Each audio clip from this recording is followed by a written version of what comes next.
Jones Homebrew, coming at you with a beer review on a little bit cooler night this summer. Thank goodness. Yeah, we'll take it. It's going to heat up this weekend, and I'm leaving town for that. But we're gonna get together and have a nice beer tonight. We're gonna go local to Deschutes Brewery out of Bend, Oregon, with the Butte XXIX. That's right, the 29th anniversary ale, and of course, this is an Imperial Porter. Tell them what's in this year's brew, Christian. Oh man, it's got some special ingredients this year.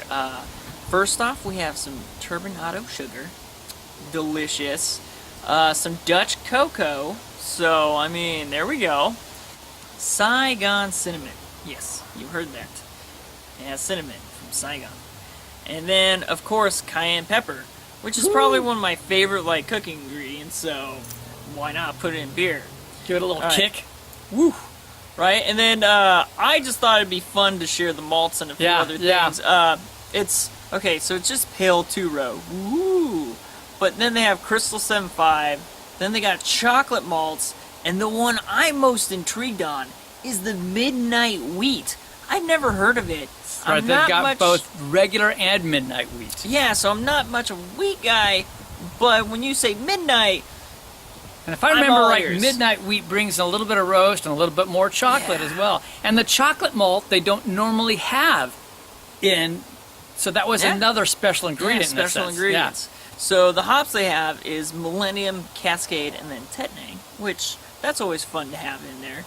And of course, our favorite part, as always, is that it is aged 50% in bourbon and rum barrels. Woohoo! Exclamation, exclamation, exclamation. Yeah, that's something new, that rum barrel twist. So now, what percentage did you say it was in ABV? It is 12% ABV, and it is 55 IBUs. This should be a beauty, so we're going to get it cracked open. Yeah. That is looking gorgeous. Oh, yeah. Nice and dark. Mine has got a little more head on it, but look at that. And it's really pillowy, beautiful, nice color on that head. Gorgeous. I get a little bit of the booze right off the top. It's a little cool, so the nose is going to kind of come out as it warms up. But the dog must smell it because he's just after us. I got a little bit of the cayenne pepper. I did too. Immediately. I did too. I mean, and it's not just the booze. Which, yeah. No, I got that cayenne right off the top as well. I was really surprised. Just nice. This wind is just whistling. Yeah. Just a hint of the cinnamon, but more on the cayenne side. Oh, now I just got a little more of the chocolate hit me, so that's nice. And it just, but I'm getting this more like a light earthiness from the barrels. I'm getting the vanilla from the barrels, like straight up. It's nice, smooth. Yeah.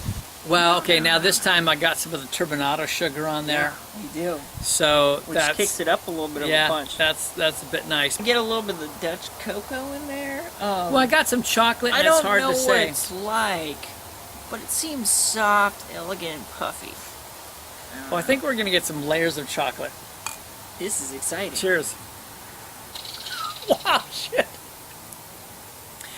Wow, did you get a bunch of rum on yours? Yes, sir. I'd heard people didn't get the rum. And I got some raisin in there? I got some serious rum. Yeah, a bit of rum raisin off it. Oh, my God. Now, we waited. This came out, this summer, earlier in the summer, a few months ago. And typically it comes out in June, and this is August. So it gives it a chance to mellow and develop some. But I tell you what, man, I loved that kick. And I got a lot more rum than bourbon for me off this first taste. Yeah, definitely. Love the rum. I'm now getting, I don't know if it's the Dutch cocoa or maybe the Midnight Wheat. I'm trying to decipher that one on what chocolate is being brought up right now. This for me is, I'm still hung up on the booze. This is more boozy than any of the Black Buttes that I recall in the past, which for me is not an issue. I'm kind of digging on it. And what's interesting is I feel like I got some banana ester off of it too. You're getting this raisiny rum quality, and I feel like I got some banana chocolate. So it's like a banana Foster with chocolate kind of a character. Yeah, you're getting there with that. My one concern I have with this only because it's so delicious, is every year you definitely know that it's a porter. Right. And this is kind of sneaking into like the stouty range a little bit. Wouldn't you say? I know what you're saying, and I don't know if I'm going to agree with you though. I think that it's just that it feels so much higher octane, so it feels more like a stout in that sense. Now, let me not argue. This is still like a dry, smooth cocoa, which is exactly how a porter should be. It's because there's more chocolate, isn't it? I was more thinking it's because of the rum, because it brings maybe out so. more of that like juicy quality that you'll get in a stout, is what I would think. But it's still definitely a porter. Yes? I think so. I think it's still definitely a porter, and the one thing that for me distinguishes the two is the porter has a lot more roasty quality and usually is a little lighter, whereas the stout is got more of the chocolate quality to it, and is usually a bigger mouthfeel. Yes. And this is still pretty a lighter on the tongue. Yeah, it's a little lighter, but it is a big mouthful still. It's a big mouthful. And it is kind of big and boozy, but I think that's just because of the barrel aging. 12% might have something to do with that. I don't know. 12%. Goodness. The fun part is that you kind of like, I got the cayenne pepper in there, but not so much in the taste now that the Saigon cinnamon is starting to kick in a little bit. Gives it that little bit of earthiness, don't you say? Yeah, it's fun. Actually, what I think we're going to do, we're going to take a little break here. We're going to enjoy this, and we're going to come back and describe it a little more clearly. Besides, we just want to have some fun. We'll see in a bit. So here's the thing. Yeah. Mine's almost gone. Yeah, we had a good conversation. We did. So hey, what can I say? It is still boozy. It's smoothed a little. It's mellowed a little bit. I think. What did we both say? Like a little more earthiness. Yeah, so you get a little bit more of the cayenne pepper, Saigon cinnamon in there. So But it's still low level, it's still low level. It's not like overpowering or anything, which is nice. Yeah.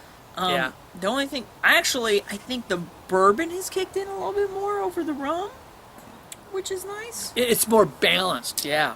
This was a good beer, so I don't know. I think it's time to go on to rating at this point. That's rough. It's so tough. So first of all, we're not rating it against other Black Buttes per se. We could probably do that, but we're rating it against Imperial porters to start. That's rough. That is rough. So I'll go for it. This has so many qualities that can move it way up, and some qualities that can move it down in my book, because I don't feel like I got lots and lots of layers. I didn't get as much of the chocolate layers that I really hoped with the Dutch chocolate. But dang, I like that rum at the beginning. I'm sorry, I just dig on that big boozy kick. Whew. So I'm gonna give it a nice score. I think for me, in terms of an Imperial porter, it's like a big old 96. Wow. Of course, there's not a lot of Imperial porters out there. That's true. And when it comes to the Black Butte anniversary, geez, this is top notch of Imperial porters. And surprisingly, I'm going to go above you and give it a 97 for Imperial porter. I almost went there. Every year, I'm always surprised with what they did. Because last year was such a good, porter. That they did. And this year is a porter, but it's got so much pizzazz. If I remember right, the last time they put pepper in was Black Butte 21st anniversary. Or they put some kind of pepper Are we getting in. that old? Ooh. Yeah. So This is 29, right? I think the overall is even harder for me than the style. But I'm going to go 94. 94. What? You're not going world class on this? I didn't go world class. I'm only dropping to a 96. The more I drink it, the more I am in love with this beer. It's good. It is good. It's really fun. I could go bottle after bottle with this, just sipping on it all night. And that's a bad thing. Well, I know Christian's disappointed in my score, but I'm going to get scolded. But this is a good beer, though. This is, make no mistake, it is fantabulous. It is the Black Butte XXIX, the 29th anniversary ale from Deschutes Brewing out of Bend, Oregon. And we say Portland, too, because they got a brewery right downtown as well. We love it. This is one you got to try. I'm Kevin. I'm Christian. From Clement's Home Brew. We're saying life is too short to drink cheap beer. And we'll see you on the next beer review.